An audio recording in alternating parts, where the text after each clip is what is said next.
सुप्रभात छात्रों, आप सब बहुत खुश हैं। बहुत अच्छा।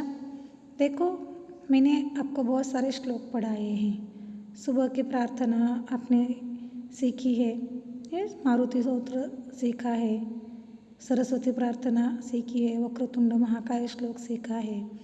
आज मैं आपके लिए एक नया श्लोक लेकर आई हूँ जो क्यों बोलना चाहिए ये मैं बताने वाली हूँ और किस तरह बोलना चाहिए ये भी हम सीखने वाले हैं।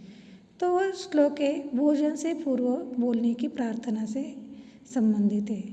शायद आपको कुछ याद आया होगा कि आप लोगों को भी ये श्लोक पता होगा। घर में आपकी दादी, नानी, माँ, पिताजी आपको बताते हैं कि जब भी खाना खाने से पहले हमें इस श्लोक का स्मरण करना आवश्यक है। तो देखो वो क्या है श्लोक, वो हम देखते हैं और फिर वो क्यों बोलना चाहिए वो मैं आप लोगों को समझाऊंगी। चलो तो दोहराते हैं श्लोक।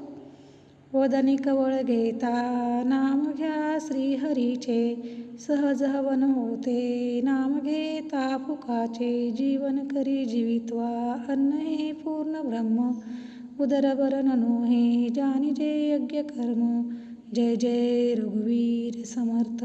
चलो और एक बार बोल लीजिए। वदनी कवळ घेता नाम घ्या श्रीहरीचे, सहज हवन होते नाम घेता फुकाचे, जीवन करी जीवित्वा अन्न हे पूर्ण ब्रह्म, उदरभर नोहे जानिजे यज्ञ कर्म। तो देखो छात्रों, इस तरह यह श्लोक आप लोगों को क्या करना है, दोहराना है। जैसे कि यह जो श्लोक है, मैंने जैसे आपको कहा कि भोजन से पहले हमें बोलना है। तो भोजन को, अन्न को हम पूर्ण ब्रह्म समझते हैं, उसको देवता मानते हैं और उसका आदर करना हमारा कर्तव्य है।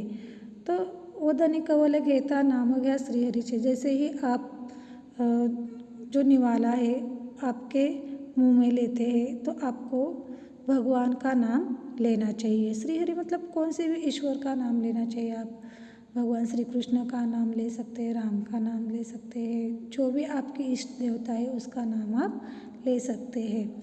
इससे क्या होता है, तो आपका जो भोजन है वो सहज तरीके से उसका पाचन होता है। और भगवान का नाम लेने के लिए देखो, सहज हवन होता नाम घेता फुकाचे, मतलब भगवान का नाम लेने के लिए हमें कौन सी भी कीमत देनी नहीं पड़ती है, उसके लिए ज़्यादा परिश्रम नहीं करने पड़ते हैं और इसलिए यह जो नाम है वो हमें लेना चाहिए। यह जो है देखो, जीवन करी जीवित्वा अन्न है पूर्ण ब्रह्म, जैसे कि हमारे संस्कृति में आप लोगों को अच्छी तरह से पता है, हम अन्न को देवता मानते हैं, पूर्ण ब्रह्म कहते हैं और उसका आदर करते हैं। तो इसलिए जब भी आप खाना खाते समय आपके थाली में भोजन लेते हैं, जितना चाहिए उतना ही लीजिए, उसका अपमान मत कर लीजिए, झूठा मत फेंक दीजिए। यह बहुत महत्वपूर्ण है।